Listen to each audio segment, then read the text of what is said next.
action let's go 저 건물을 찾으러 Sumpah lihat gak? Mana? Konser Coldplay tadi malam. Ih seru Seru banget. banget. Sumpah iya banget. Terus Kembang kayak apinya banyak banget. iya rame banget ya. Pengen banget. Kalian ikut gak sih war? Enggak. Rame. Rame banget, Kita udah artis. banyak yang Iya, duluan. rame juga ya. Kata ada Malik juga tahu. Seru banget sudah pasti Iya, dia. seru banget. Emang orangnya serame itu, emang bisa ya GBK serame itu? Sumpah GBK itu bisa nampung banyak banget orang. Gitu banyak konser juga nggak sih Iya. sering? Tapi ngomong-ngomong GBK tuh kok bisa ya kayak dibangun gede banget gitu? GBK tuh dibangun karena ada politik mercusuar. Politik mercusuar itu politik untuk berlomba mencari kemegahan dalam luar negeri gitu. Dia berlomba-lomba mencari kemegahan dalam untuk ikon salah satu negerinya. Jadi cuman GBK aja pakai mana yang Enggak, bukan cuma GBK yang dibuat untuk kemegahan itu. Ada jalan, kalian tahu nggak sih jembatan Ampera yang di Palembang yang besar panjang itu? Nah, itu iya. dibuat untuk politik mercusuar juga, berlomba-lomba untuk mencari kemegahan dalam negeri. Selain jembatan Ampera ada juga Monas yang di Jakarta. Monas juga? Iya. Oh itu gara-gara itu dibuat? Iya, gara-gara politik mercusuar. Itu kapan sih Din? Itu tuh pada tahun 1963. 63 tuh berarti demokrasi terpimpin ya? Iya, pada masa demokrasi terpimpin. Politik mercusuar itu merupakan salah satu politik luar negeri loh yang berlomba-lomba mencari kemegahan itu dalam dunia, bukan cuma buat Indonesia atau negara-negara tetangga kita doang. Berarti pada saat itu masih banyak ya kayak perselisihan politik-politik gitu? Pastinya dong, kalau misalnya ada mencari kemegahan, masih ada perselisihan. Perselisihannya itu dengan negara Malaysia. Oh Malaysia gitu? Iya, Malaysia dengan Malaysia negara tetangga. Jadi pada 1961 Mei, pemimpin Malaysia itu ini loh menggagas sebuah usulan bahwa ingin dibuat Federasi Malaysia. Federasi Malaysia itu berisi negara Malaysia, Singapura, Sabah dan Sarawak. Jadi Malaysia itu ngusulin ke Perdana Menteri Inggris untuk Dan apa? agar diproklamasikan biar ke PBB gitu loh. Nah, cuman gara-gara apa? Malaysia itu bekerja sama dengan Inggris, maka Indonesia tuh takut kalau Malaysia itu dibawa dengan Inggris. Jadi Indonesia tuh nggak terima. Nah, gitu. Akhirnya gimana? Jadi akhirnya pada 14 September 1963 PB itu ngumumin bahwa Sabah dan Sarawak tuh setuju untuk dijadikan Federasi Malaysia, digabungkan. Nah, akhirnya pada tanggal 16 September itu Federasi Malaysia berhasil diproklamasikan, dan sehari setelah diproklamasikan pada tanggal 17 September akhirnya Indonesia memutus hubungan diplomatik dengan Malaysia. Oh gitu? Diputuskan hubungan diplomatiknya karena pemerintah Indonesia itu menganggap bahwa Federasi Malaysia itu proyek kolonialismenya Inggris, kayak proyek itu membahayakan Indonesia dengan negara-negara NEVO. Kalian tau gak sih negara NEVO itu apa? Apa itu? Negara NEVO itu loh yang negara baru merdeka yang sedang berjuang untuk mempertahankan kedaulatannya agar nggak diambil negara lain gitu loh. Berarti kita termasuk nggak negara? Iya, termasuk negara NEVO. Makanya kita nggak terima kalau Malaysia mau diambil Inggris karena kan negara temenan tetangga gitu loh. Iya sih. Nah, akhirnya Presiden Soekarno tuh membentuk dua komando. Yang pertama Komando Operasi Tertinggi sama Komando Mandala Siaga. Itu tuh dibuat untuk mempertahankan kedaulatan wilayah Indonesia. Tuh, jadi dibuat operasi militer tuh biar Indonesia tuh aman gitu loh. Terus ada lagi nggak Din? Terus ada lagi karena Federasi Malaysia itu disetujui oleh PBB, maka Indonesia nggak terima sama PBB-nya. Jadi Indonesia tuh keluar dari PBB. Oh sempat keluar? Sempat Indonesia. keluar semenjak 15 tahun gabung dengan PBB. Karena adanya Federasi Malaysia itu, maka Indonesia keluar setelah 15 tahun. Gitu. Tapi masih ada lagi? Masih dong. Indonesia tuh berharap, Presiden Soekarno tuh berharap bahwa struktur organisasi PBB itu dirombak. Presiden Soekarno juga menyatakan Malaysia diangkat sebagai anggota tidak tetap keamanan PBB. Indonesia tuh akan keluar dari PBB. Udah diomongin dari awal gitu loh. Tapi PBB tetap menetapkan Malaysia sebagai anggota tidak tetap. Makanya Indonesia tuh keluar dari PBB. Indonesia keluar itu diumumkan kepada anggota-anggota PBB yang lain. nggak cuman ke Malaysianya doang, tapi Jadi ke semuanya semua tahu. tahu gitu. Jadi dengan yang keluar dari PBB itu Indonesia kan pasti kehilangan dong forum internasional. Ya. Secara kan PBB semua negara Ya, ya, ada. Jadi kayak Indonesia tuh kehilangan media untuk memperjuangkan kepentingannya di forum internasional. Jadi gitu. Tapi tuh pada masa demokrasi terpimpin. Iya, pada masa demokrasi terpimpin. Tapi ada juga tahu Indonesia konflik sama Belanda waktu itu. Kayak nggak cuma sama luar negeri, maksudnya nggak cuma sama yang tadi disebutin Dinda, tapi pernah juga kan tau nggak Papua itu dulu namanya Irian Barat, Tahu. ya kan? Nah dulu Sempat. tuh pas awal-awal kemerdekaan, kan tuh kita udah merdeka tuh, Iya. tapi kita masih diancam sama Masih diancam Belanda ya. itu. Masih tidak aman lah ya. Iya, kayak nyebelin banget ya Sian.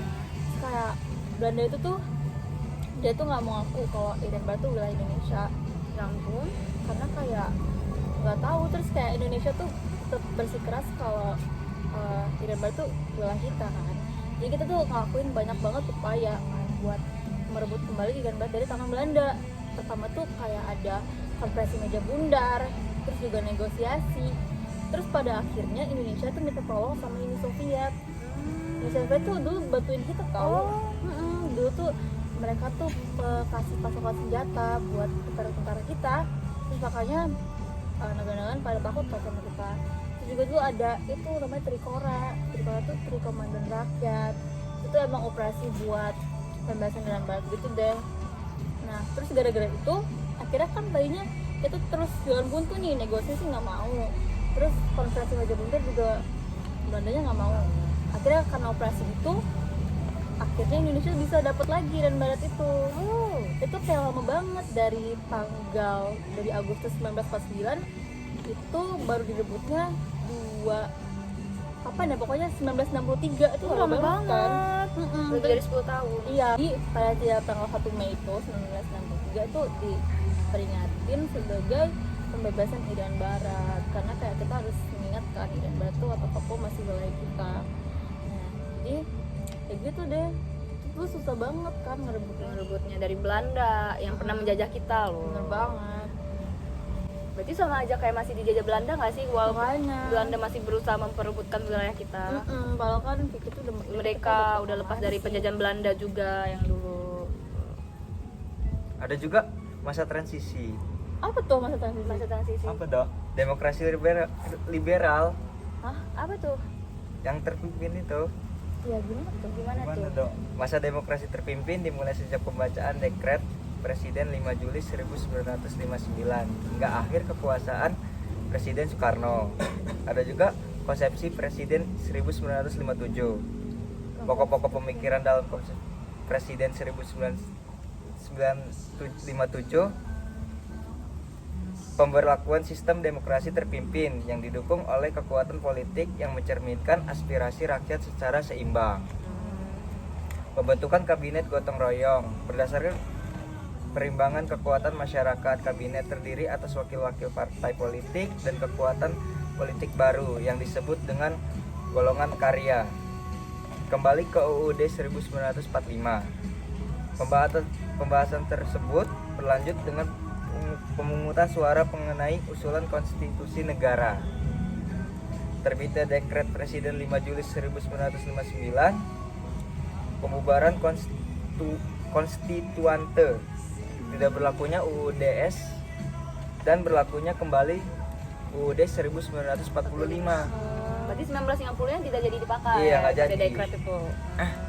Oh iya tuh pernah dengar waktu itu ada apa dekret itu ya? Iya. Berarti itu pada masa Presiden Soekarno. Soekarno. Oh iya. Oh abis dari itu ada lagi nggak? Ada pembentukan Majelis Pemusyawaratan Rakyat Sementara DPR ditambah putusan daerah dan golongan serta Dewan Pertimbangan Agung Sementara atau DPAS. Tapi kalian tahu nggak sih kedudukan MPR lebih tinggi dari presiden? Oh iya, Kenapa? tah? Bukannya Kenapa? presiden lebih tinggi? Enggak, MPR lebih tinggi karena gitu. karena MPR memiliki kewenangan untuk mengubah undang-undang dasar. Bukan presiden ya? MPR Jadi karena, aturan-aturan tuh yang netapin MPR. MPR.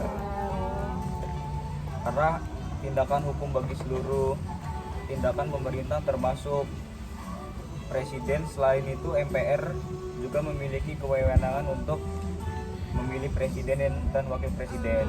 Pantesan lebih tinggi orang dia yang milih presiden dan wakil presiden. Iya sih ya. Sistem pemerintahannya gimana sih kalau berarti MPR-nya lebih tinggi daripada presiden? Berdasarkan undang-undang, sistem pemerintahan yang diterapkan di Indonesia adalah presiden dalam sistem presidensial. Presiden berkedudukan sebagai kepala negara dan kepala kepemerintahan serta tidak bertanggung jawab kepada parlemen DPR. Dalam Undang-Undang Dasar 1945 juga ditetapkan bahwa posisi presiden berada di bawah lembaga permusyawaratan rakyat. Yang di bawah MPR tadi. Ya, yang tadi. Oh iya, kenapa pada masa demokrasi terpimpin banyak konflik sih? Iya ya, dari Iya tadi kan? kita ngomongin konflik terus gak sih? Iya. Kita udah merdeka tuh. Udah lama banget Masih ada kan? konflik. Ada yang Oh, tahu nggak sih? saya tahu pada masa itu demokrasi terpimpin, kekuatan politik terpusat di tangan Soekarno. Soekarno. Pada masa itu Soekarno berusaha mengoreksi dan meluruskan arah dan jalannya, Dok. Oh gitu. Masih mengoreksi, jadi Ya, makanya masih banyak mengoreksi konflik. jalannya Oh, revolusi. Langkah ini berpengaruh terhadap kondisi politik pada saat itu. Oh, pantesan makanya banyak banyak konflik karena Soekarno masih mengoreksi. Terutama dalam politik nasional dan sistem pemerintahan. Iya bener banget. Politik luar negeri juga tadi. Jadi semua politik-politik masih banyak konflik karena masih berusaha mengoreksi. Ya dulu masih kayak banyak cekcok juga sama. Belum kayak sekarang yang udah beraturan, udah Iya, banyak peraturan. makanya kita bisa sampai ada konser Coldplay. Play. Bener banget, karena Indonesia sekarang sudah tidak ada konflik dengan negara lain. Indonesia sudah sepenuhnya merdeka. Bener banget gak sih? Jadi artis luar tuh bebas masuk ke masuk Indonesia, kita juga bebas ke traveling luar negeri. Iya ya Allah, bersyukur Untungnya. banget ya. Kita juga bisa sekolah bareng teman-teman. Kayak dulu mana bisa nggak sih? Iya. Bener banget. Untung kita hidup di era zaman sekarang ya. Iya, kayak semua Bisa udah pada tenang, udah belajar. pada bisa. Gak ada masa penjajahan lagi. Kalau masa penjajahan kan kita mungkin belajar agak terganggu. Mungkin juga nggak bisa malah ya.